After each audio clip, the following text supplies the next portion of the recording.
2003 সালে আইন সংশোধন হয়েছিল, ইল্লিগাল মাইগ্রেন্টের কথা সেখানে ঢুকি দেওয়া হয়েছিল, বিরোধিতা করা হয়েছিল কংগ্রেসের পক্ষ থেকে। বড় অবাক সেই দিন কিন্তু সেই সরকারে আজকের বাংলার মুখ্যমন্ত্রী কিন্তু ক্যাবিনেট মন্ত্রী ছিলেন। যে কোনো আইন ক্যাবিনেট মন্ত্রকে পাশটা করে কিন্তু পার্লামেন্টে আসে। সেদিন কিন্তু তাদের মুখে আমরা এখনো প্রতিবাদ শুনি।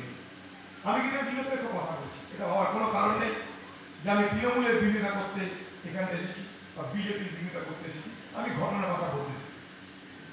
এই ভারতবর্ষের পার্লামেন্টে প্রথম অনুপ্রবেশকারী কথাটা তুলেছিল সেদিন আজকের বাংলার মুখ্যমন্ত্রী মমতা ব্যানার্জি। আমি সেদিন সাক্ষী ছিলাম 2005 সালে।